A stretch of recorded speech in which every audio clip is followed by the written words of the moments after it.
आणि आता एक मोठी बातमी, परभणी हिंसाचार प्रकरणातली ही अपडेट खरं तर आहे। त्याच संदर्भातली आपण बातमी पाहूयात। परभणी हिंसाचार प्रकरणातली अपडेट पाहणार आहोत। प्रकाश आंबेडकर यांनी मुख्यमंत्री फडणवीसांना आणि तसंच पोलीस महानिरीक्षकांना फोन केलाय। आंबेडकरी वस्त्यांमधील कोम्बिंग ऑपरेशन तातडीने थांबवा, दुपारी 12 वाजेपर्यंत संविधानाची विटंबना करणाऱ्या समाजकंटकांना अटक करा, अन्यथा आंदोलनाची पुढील दिशा ठरवू असा इशारा आंबेडकर यांनी दिलाय। आंबेडकरांनी सर्वांना शांतता राखण्याचं आवाहन केलेलं आहे।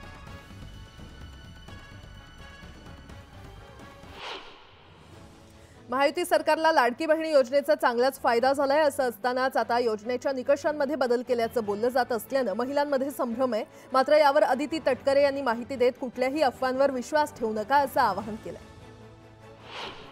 अपघात रोखण्यासाठी एसटी महामंडळाकडून त्रिसूत्रीवर भर दिला जाणार आहे। चालकांचं सुयोग्य प्रशिक्षण, त्यांचं मानसिक आरोग्य सुदृढ करणं, याबरोबरच तांत्रिकदृष्ट्या निर्दोष बसेस उपलब्ध करून देणं, या त्रिसूत्रीवर भर देण्यात येणार आहे। प्रवाशांची सुरक्षितता हेच एसटीचं अंतिम ध्येय राहील असं एसटी महामंडळाचे अध्यक्ष भरत गोगावले यांनी म्हटलंय। नवी मुंबईमध्ये कांद्याच्या दरांमध्ये मोठी वाढ झाली आहे। सध्या मार्केटमध्ये 50 ते 60 रुपये किलोने कांद्याची विक्री केली जाते। तसंच सध्या एपीएमसीच सुक्या कांद्याची मागणी वाढली आहे। सध्या राजस्थान, उत्तर प्रदेश, मध्य प्रदेश आणि सौराष्ट्रच्या भागात थंडीची लाट आली आहे। उत्तरेकडून वाहत येणाऱ्या थंड वाऱ्यानं विदर्भाला देखील गारठवून सोडले। थंडी 20 डिसेंबरपर्यंत जाणवत राहणार आहे। मुंबईत किमान तापमानाचा पारा वाढलाय। दरम्यान पुढील 3 ते 4 दिवस तापमानाचा पारा चढत राहणार असल्याचा अंदाज हवामान खात्यानं व्यक्त केलाय। नवीन वर्षापासून सर्वसामान्यांच्या खिशाला आणखी कात्री लागणार आहे। केस कापणं आणि दाढी करणं आता 20% महागणार असून येत्या 1 जानेवारीपासून ही नवी दरवाढ लागू करण्याचा निर्णय घेण्यात आलाय। केंद्रीय मंत्री अश्विनी वैष्णव यांनी रेल्वेमध्ये मेगा भरती होणार असल्याची माहिती दिली आहे। रेल्वेमध्ये 58,642 रिक्त जागांसाठी अंतर्गत प्रक्रिया सुरू असल्याचं अश्विनी वैष्णव यांनी लोकसभेत चर्चेला उत्तर देताना स्पष्ट केलं।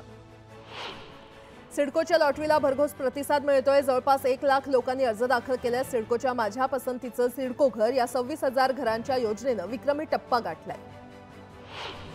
सीबीएसईच्या पॅटर्नप्रमाणेच आता राज्य शासन देखील शाळांच्या शैक्षणिक वर्षाची सुरुवात 1 एप्रिलपासून करण्याच्या तयारीत आहे। नवीन राष्ट्रीय शैक्षणिक धोरण लागू करण्यासंदर्भात शालेय शिक्षण विभागानं नेमलेल्या सुकाणू समितीनं तशी शिफारस राज्य शासनाला केली आहे। रेल्वे मंत्री अश्विनी वैष्णव यांनी संसदेमध्ये मोठी घोषणा केली आहे। रेल्वेचे संपूर्ण लक्ष गरीब आणि मध्यमवर्गीय कुटुंबावर आहे। त्यामुळे 12,000 जनरल डबे बांधले जाणार असून आर्थिक वर्षात 900 जनरल कोचची भर पडणार आहे। म्हाडा कोकण मंडळाच्या 2264 घरांसाठी अर्ज करायला आता 24 डिसेंबरपर्यंत मुदतवाढ देण्यात आलेली आहे। सध्या या घरांसाठी अनामत रकमेसह केवळ 4,989 अर्ज दाखल झाले। नवी मुंबईतील नागरिक आता खराब रस्त्यांची किंवा खड्ड्यांच्या तक्रारी थेट महानगरपालिकेकडे करू शकणार आहेत। या संदर्भातील तक्रारींसाठी नवी मुंबई महापालिकेनं ॲप लॉन्च केलंय। तसंच व्हॉट्सॲप हेल्पलाईन नंबर देखील सुरू केलाय। गिरणी कामगारांना उच्च न्यायालयानं मोठा दिलासा दिलाय। वडाळा नायगावमधील स्प्रिंग मिलच्या जागेवर उभारलेल्या 6व्या इमारतीतील घरांमध्ये गिरणी कामगारांना डावलून इतरांचं पुनर्वसन करण्याच्या म्हाडाच्या निर्णयाला न्यायालयानं 6 आठवड्यांची स्थगिती दिली आहे। रेल्वे दुरुस्ती विधेयक 2024 लोकसभेत मंजूर झालंय। या विधेयकावरील चर्चेला उत्तर देताना रेल्वे मंत्री अश्विनी वैष्णव यांनी मोदी सरकार रेल्वेचं खासगीकरण होऊ देणार नसल्याचं स्पष्ट केलंय।